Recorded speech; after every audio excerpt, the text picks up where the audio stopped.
Hi everyone, it's Jessica. Welcome back to my channel. I'm happy to be here with you again today. We're working on the next block in the 2025 Scrappy Sampler. So yesterday we made block 8, today we're making block 9, and then we're going to assemble the first row of this quilt. So let's get started.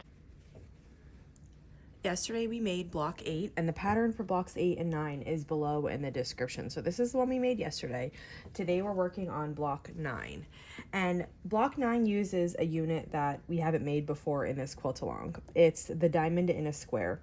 And we're going to be using the easy corner triangle method for making that. So I have my center square here. And then I have 4 of my blue squares. We're going to use these blue squares to make easy corner triangles on this block. I have to change my foot from my 1/4 inch to a flat foot. I like 34D because it's clear and I can see as I go. It's got this nice red line here that's in line with the needle, so I really like this one. I take one of the light blue squares and I start matching it up in the corner, and then I make sure the side here and the bottom here are in line.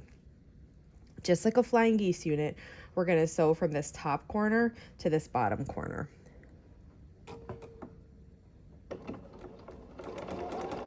And then we're going to sew the one opposite that before we trim. So on the corner that's opposite the one we just did, we're going to put another square, matching it up at the corner and then getting everything else in place.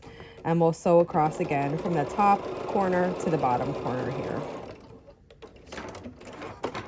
Now we'll trim away just like when we do the flying geese, leaving about 1/4 inch on both sides.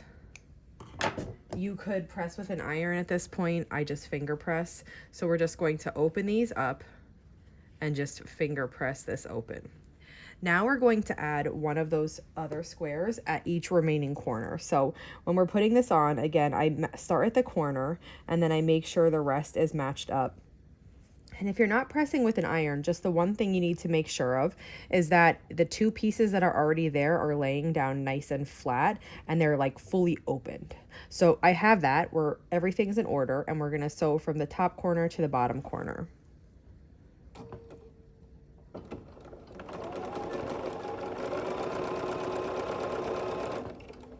And then we're going to repeat that again on the last corner with the last square here. So start at the corner, just make sure everything is flat and nice, and then we'll sew across. Now we're going to trim the overhang on these, leaving about 1/4 inch again.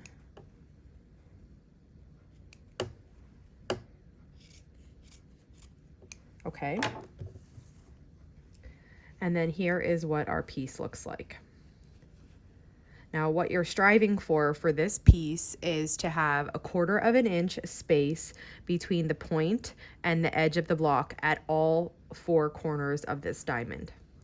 It's a little tricky, but that's what we're going for. And that way, when you sew this in to your block, you're not going to be cutting off any of your points. For this block, we need 4 of these. I have the other ones made, so I'm just going to set that aside. And the other piece that we need to make for this block are these strip units. It's just 2 rectangles sewn together. So I'm going to put one on top of the other, and then we'll sew this. I'm going to change back to my 1/4 inch foot quick. I like to do that when I need 1/4 inch, and definitely, you know, when I'm assembling the block.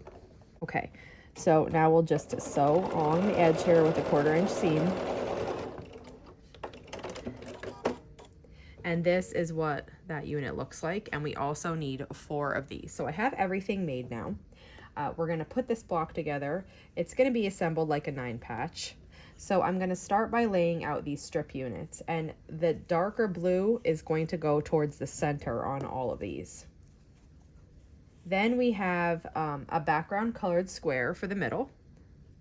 And then we have our diamond in a square units for each of the 4 corners. So this is what the unit looks like.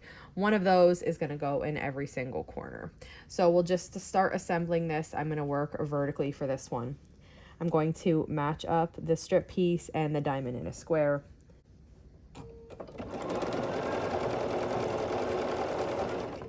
And then for the next row, we'll sew the strip piece to the center square.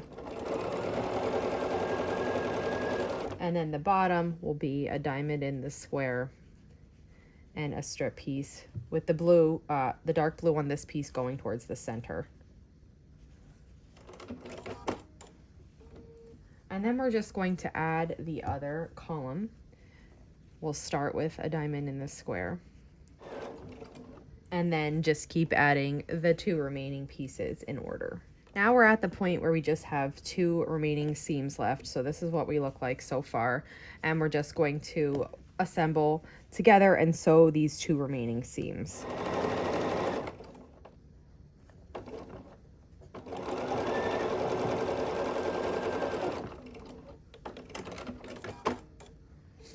Okay, and then this is what our block looks like. I love this one. I think it's so beautiful. So here I have my row laid out. After block 9, there is a little bit of instructions on assembling this. So I laid out everything here. This is my row. As I mentioned in the instructions, I'm going to start by assembling these 3 half square triangles and these 4 half square triangles. We made those during the first week of the quilt along. They're some of the setting units that we have. Here comes my kitty. So I'm going to assemble those, and then I'll assemble these 4 6-1s together. I'll sew this 9-inch block to those half square triangles. I'll sew these 2 together, and then I'll just start sewing the rest of the row together. Now, if you're not into sewing your blocks together as we go, that's totally okay. I got some comments saying some people aren't going to do this because they want to see how their blocks look together as they go, to determine what colors they need and where, and also to determine the exact colors of their setting units, like the half square triangles, quarter square triangles, and 2 patches that we made. And that's totally fine. You don't have to assemble as you go. I am going to assemble as we go because in the past I have lost steam on quilt alongs like this. When they go over a really long period of time, I generally really enjoy making the blocks. And then as I get towards the end of the quilt along, I start losing my momentum a little bit. And by the time I'm finished making the blocks, I don't feel like assembling the quilt. So, and then it ends up just sitting in, my work in progress pile. And I don't want to do that for this one. So by assembling as we go, I'm kind of giving myself a little bit of insurance that by the end of this quilt along, when the blocks are finished, I won't have a ton left to assemble.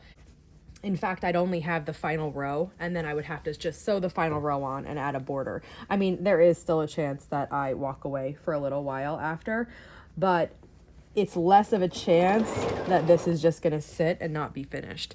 So that's why I'm doing mine. And if that sounds like it's something of interest to you, then I encourage you to assemble as you go. I still think that you can lay your pieces out if you're worried about color. I mean, I am not.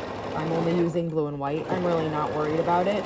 But if you are worried about that, or if you're using more colors, or whatever it may be, you can still lay your pieces out as you go. So when you're picking your block colors, let's say for example next week, you can take this whole row that you already have sewn together and lay it out and look at it before you decide what fabrics you're going to use in the blocks for next week. So you can really go step by step if you want.